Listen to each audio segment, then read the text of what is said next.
Connected. Hey folks, welcome to another edition of Living in Calgary. Today I have our mayor candidate, Shaoli Wang, on the show. Welcome, Shaoli. Thank you. And first off, how do we pronounce your name correctly? My name is Shaoli.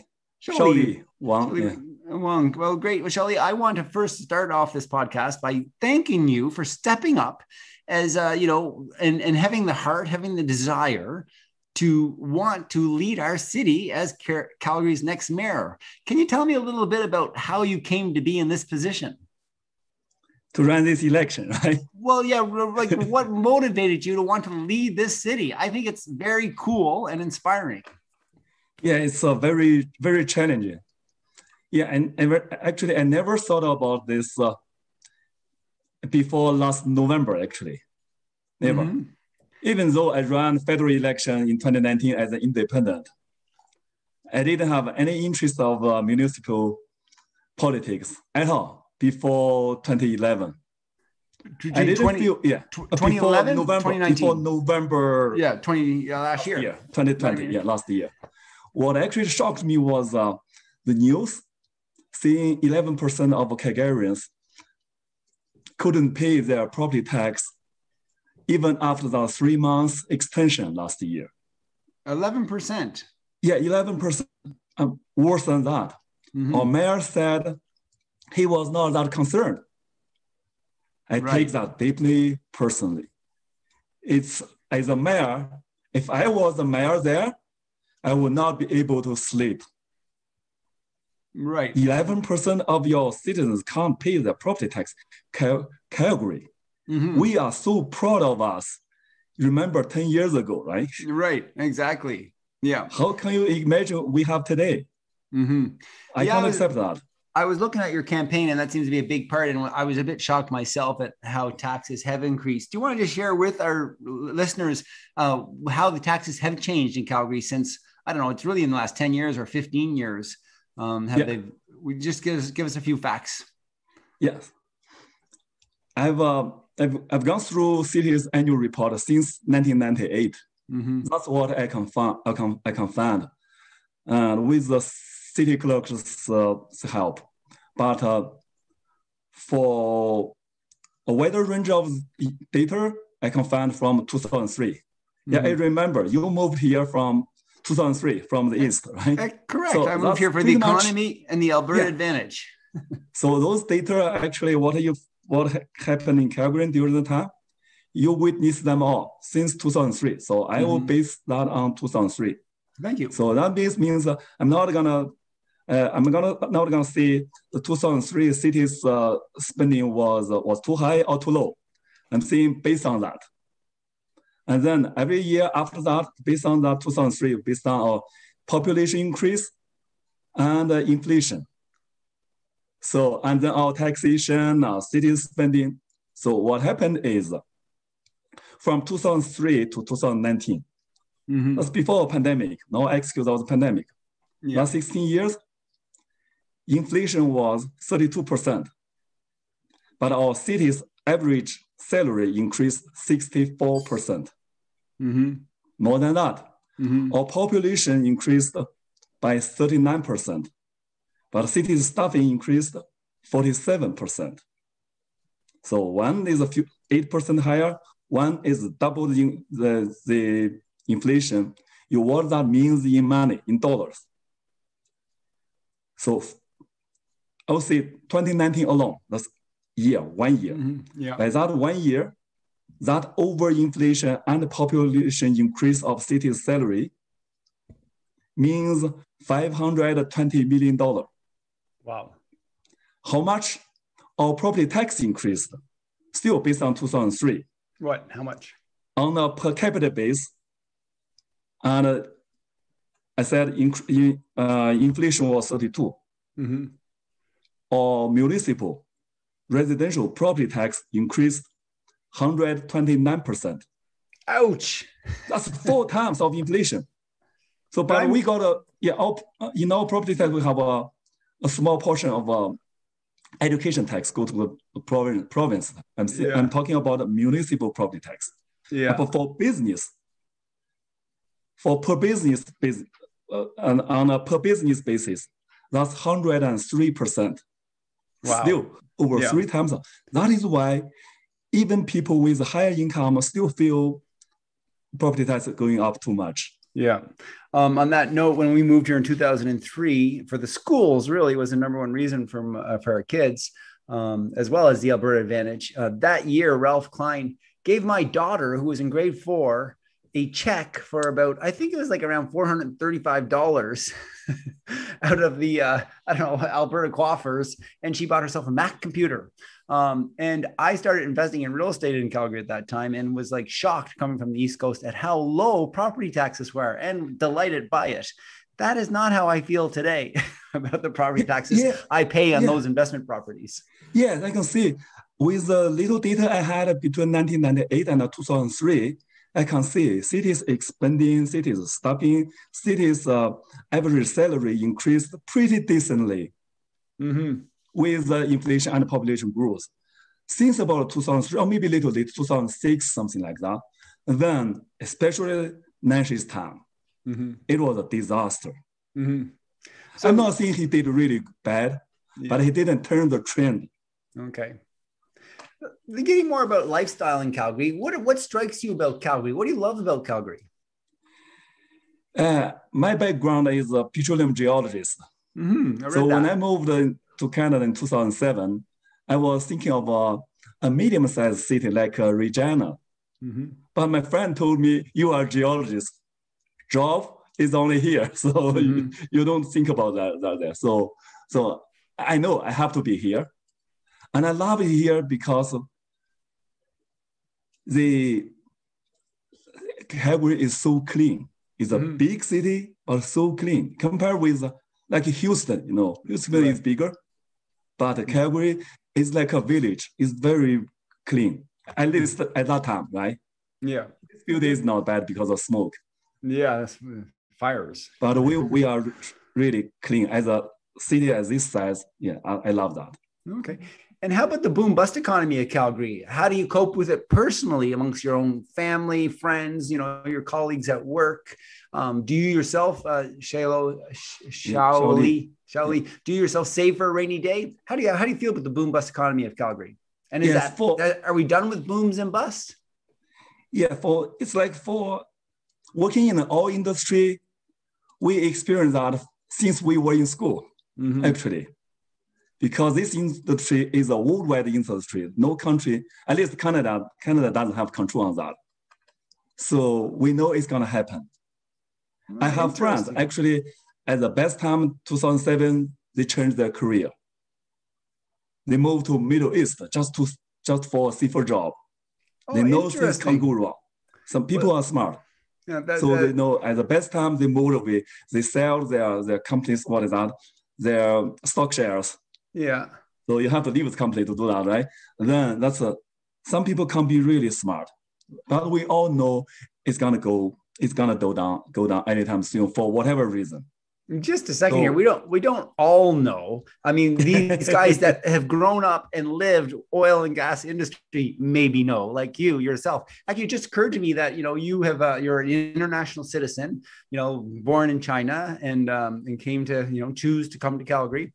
And you knew because you were, geologist. And so, that's interesting. Me coming more from the service industry, like I don't know these things. and at least probably 75% of the population are like me. That's interesting. Okay. Yeah. And so do you yourself, like based on your upbringing and, what you know as working in the oil and gas biz, do you save for a rainy day? Yeah. Yes. That's for sure. Yeah. To be, good. Yeah.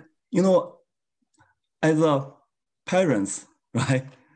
You have more responsibility than yourself. You take care of your family, your wife, your kids, and you don't want to be a burden of your community or your older parents. That's the thing. You have to be responsible for whatever happened beyond your control. So good. Well, I'll try to be more responsible. And tell me, what is it that about your real estate? How have you done in Calgary yourself with your real estate? again, this shows a little bit real estate and lifestyle. What are some of the real estate decisions you've made, and have they been good? Has it worked out for you? Yeah, my first within my first year, I got a job as a professional geologist, but I didn't like some guys. They go buy a house in a few months. I waited a couple of years just to be safe, so just to feel more comfortable. So, and you know what I did? I told my realtor, because I love IRT. I don't like driving that much. Right. So, and I don't have a parking space in downtown for my company. So, so I take out so and my option, when I choose my house, my community first is safety. Yeah. So well, in Calgary, everything is safe in Calgary. Don't you agree? Like, there's no dangerous neighborhoods. Yeah. Generally, we are much safer than the States. Yeah. We are proud of that. Mm-hmm. But it doesn't mean we don't have issues here, right? Mm-hmm. So I got a suggestion from my friends, from realtors, say Northeast is not that safe, relatively. Mm-hmm. So I chose Northwest, great. And then close to the LRT. So I live in Upper Lake now. I was trying to guess where you live based on what you just said. Yeah, that makes sense. Yeah, okay. just 5 minutes walk to the train station. So I used to walk to the station, I like that. So it's and it take my realtor, it take him only twice, just visit the house twice. Yeah. So the first time I said the house list price is a little too high, I will see it 25,000 lower. Mm-hmm. And he asked me to give an offer. I said, I don't feel respectful. So I waited. 10 days later, my realtor gave me a call, say, they dropped that price exactly to my expected price. So I say, give them a full price offer. And is that what you did? Yes. Oh, nice. Well done. Very good. Thank you. What year was that, roughly? Yeah, that's 2010. 2010. Good. Yeah. Excellent. Very nice. Okay, good. And so let me just ask you a few questions about sort of I reached out to a few friends and they asked me, hey, I said, what would you like to know about your next mayor? And so one person asked a funny question. Are there any plans to axe the stupid international art projects and frivolous spending thereof? And he wrote, we absolutely have more than enough talented local artists, many of whom do not receive enough support.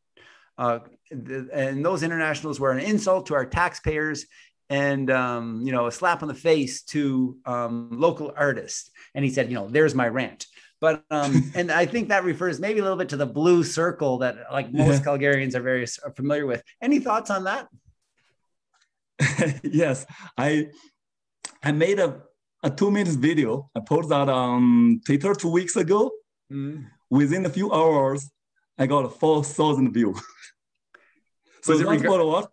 That video is about Buffalo Tower, the Blue Ring, the Bear Ring, Forest Lawn Lift Station, and Peace Bridge for sure. I'll have to have a look at that. And also that Wishing Well. Mm-hmm. So out of all 6 of them, Peace Bridge is a beautiful one. It is. I would say Peace Bridge is beautiful. The other, I would say, not that beautiful. But the Peace Bridge is too costly. It should be only a $4 million bridge. How much was it? 24.5. $24.5 million? Yeah. And within a few years. I don't want to think that because I get some pride and excitement every time I pass the Peace Bridge. I love it. But now that I know it costs $24 million, I think I'll be a little less excited. Yeah. And within a few years, we spend another $1 million for repairment. Really? Because of the design doesn't fit with the weather here. Oh, no. That is kind of stupid, I would say. But you're right. Most of them don't have much involvement of local artists. Mm-hmm. Like Buffalo Tower. If they have locals involved, we will not have that there. Interesting. So, how about bike lanes? It sounds like, you like the LRT, you like, versus driving your car.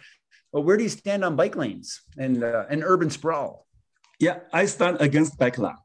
against. It's not, I don't like that. I told you, Michelle's not going to be happy. Okay. Yeah, I know. Many people will not be happy. I have many friends, they are bakers. They argue with me. I said, I'm not arguing with you because I prefer medium-sized town. I don't like those million people, big city. Because you enjoy that a lot. You know your neighbors, you feel safer, right? Mm. But you don't blame that you live in a bigger city because there are more opportunities, right? Right.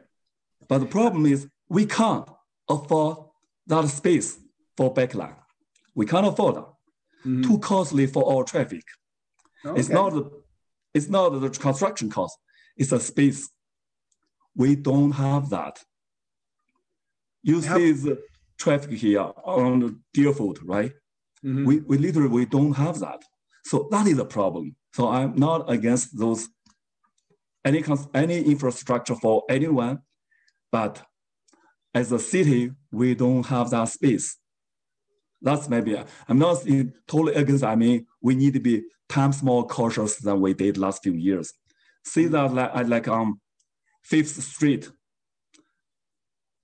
not many people ride a bike there every day, but the traffic is disaster. Right. So that is there's nothing 100% wrong, nothing 100% right, but we should find a balance, but that balance is not toward backline. Okay. That's my position. Sorry, you have another question? Oh yeah, I have lots more questions. Urban sprawl. Urban sprawl. Still the same issue here. Yeah, I think we answered that kind of. Go ahead. Yeah, it's because of city. That's actually housing is our city's liability. But our city feels like get involved too deep into there. Mm-hmm. Too deep into there. Calgarians are struggling. And actually, that's a lot about business. You can't leave the market to that. You just offer them a direction. Mm-hmm. And you don't push all communities to give up their green land for those developers. That is wrong. Let the business do their job, persuade our communities. Don't push them by our government. Let people feel we elected the government, they go against us. That is wrong. Okay. I have a few more questions here. I like to think of these as rapid fire questions. So let's try to be quick on the answer and we'll just move on, get some real stuff. Okay. Just to protect our listeners' times. What do you believe the primary role of a mayor is? I believe the mayor's role is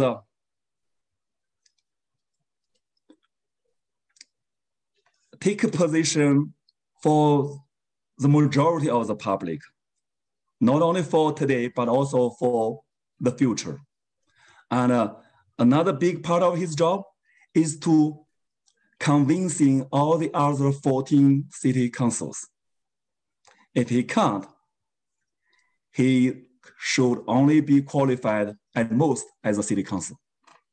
Interesting. Well, how do his job is to convincing the other. If he can't, I will say he failed his job. You don't leave a city councils fight with each other and also fight against your mayor, you as a mayor. Interesting. Thank you. You said so your first day in the mayor's office, who are you calling to set up meetings with? The first day, I don't know the rules in the city, but in City Hall, but I would love to have a short meeting with all newly elected city councils. I will ask their permission to give them a presentation, show them our city's issues. I have data, I have a chart, I have nearly 20 years city's annual report analysis. I will show you the cost of green land, they didn't tell us, and why the arena is, there's no fair deal for arena. I will tell them, I will convince them, that will be my job. I will not, whatever the position they take now, I respect that. They have the rights. But when I got elected, that will be my job to convince them. Mm-hmm. Because I trust them, they are loyal to all people. So that's a foundation for me to convince them. Interesting. Wow. Okay. And how come you have the skills or the tools to do that? I'm just curious. Why do you have that? Yeah, that's something I didn't notice that for many years in my life. Mm-hmm. But the recent few years changed me a lot. I had quite a few interactions with provincial, federal government, quite a few of them, quite a few lawsuits, complaints, and I was representative to people. And I win a lot. I win over the law firms. I have the government officials apologize. Some got fired because they violated the law, criminal code. And I don't enjoy that. I'm not happy to see them in trouble, whatever, because they are all people. I see them as all the people. The problem is, during that experience, I got a unique vision of the root of our issues here, our social issues here. Yeah. So now it's like, I know what is our problem and what is the solution, but I know that, but if I keep silent and failed to tell you, to help you, I feel guilty. Mm-hmm. It's like you are my friend. I know you are doing wrong, but I refuse to take any action. Right. And in heart, I know I should tell you, but I didn't. Mm-hmm. And then I feel guilty. So if I don't, I will not feel the burden. But now, because I know that, now I feel the burden to help the city, especially last year when Nancy said he had no concern of that 11% can't pay their property tax. Right. And that gave me a clear answer. He failed us already. I have to take the burden to kick him out. Not personally, we deserve a mayor better than him, hopefully better than me. Yeah. But if not, I take the blame. Wonderful. Thanks. Will you manage your own social media, hire someone to do it, or quit altogether? Social media is it's beyond my reach. I contact a few, maybe because they don't know me. Maybe there's too many well-known candidates, keep them busy. And also maybe because I provided information too much, they can't afford that, like that 16 years of city's annual data, right? Mm-hmm. Probably too much. Maybe they don't agree with me. And maybe they don't get used to that data, that kind of analysis. So I don't blame. So they have tons of reason to ignore me. But I don't blame them. I take the blame. I step out. I will take any chance and every chance to win this election so that to keep my promise. Wonderful. What languages do you speak? I speak Mandarin. And English? What else? English. No else. It's too much already. That's pretty good. I'm joking. I don't speak Mandarin. And I've tried very, very hard to learn French and Spanish and even a little Bengali, very unsuccessfully. This is a little test question. Name 3 communities in each quadrant of the city as fast as you can. Go. Oh, Somerset, Arbor Lake, whatever. Wait a second. Let's start in the Northwest. 3 communities. Oh, Tuscany, Royal Oak, Hawkwood, Simcoe Acre. Okay, well, let's go northeast. Northeast, 3 quadrants. Yeah, North Reed. I'm not familiar with her. I see them as a whole community. We need to work on that. Yeah, yes. Okay, well, let's move on then. We're really kind of coming to the end of this. What are some asks you might have of our listeners, and how can people reach you? Yeah, that's a huge challenge to most of us. First, we have those well-known candidates. I hope people can be satisfied with them. and takes position to vote for them. But if they expect some better than them, those candidates, and they need to reach out to the candidates, especially during the pandemic, because we have 20 mayoral candidates. Yeah. Most of us don't have that much funding, don't have hundreds of thousands funding. Yeah. Yeah. If you get that funding, people may be kind of curious. Who is your supporter? Who is your supporter? Yeah, I mean, yeah, I don't have any, I don't have a political affiliation. I don't have any group. I don't have a company support me. The podcast, Calgary Living Real Estate and Lifestyle. Yeah, it's just joking. And so, and what's the best way for people to reach out if they have questions or if they want to support you, or for example, if they want a lawn sign? What's the best way to get people to reach out to you?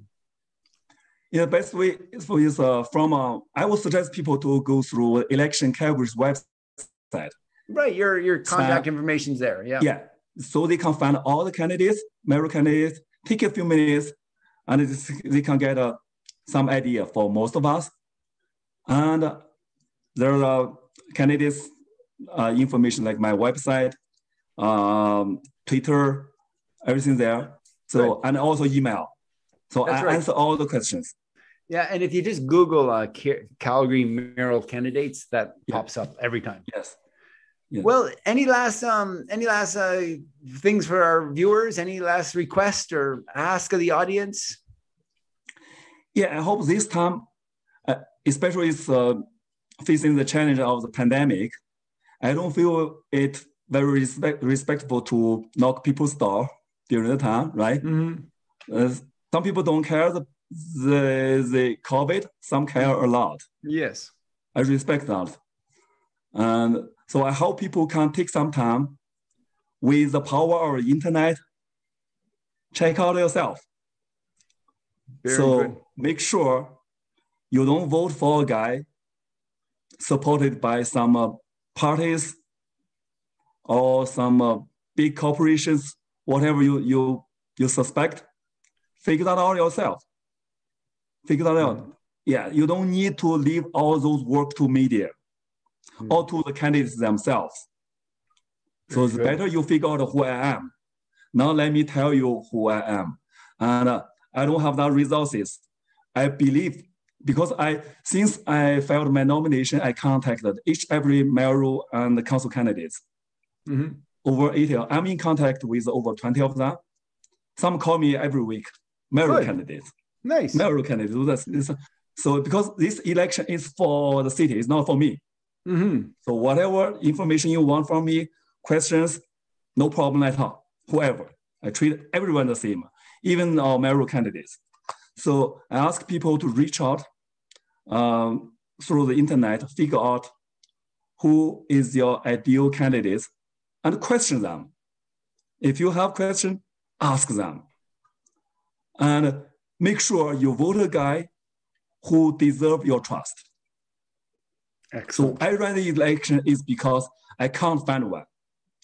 At any moment, if I find one who worth my endorsement, I can quit and support that guy.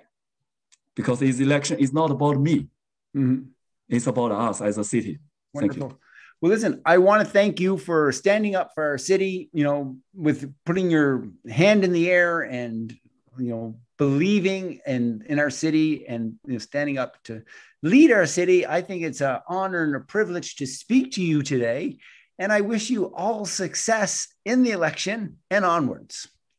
Shaoli. Yeah, thank you, Baron. Thank you. I thank you very much for your care of the city and our election. I hope more people can get involved. Thank you. Great. We'll keep in touch and we'll be watching closely. Sure. Have a great day. You too. Bye-bye. Bye now. Thanks so much. Thank you.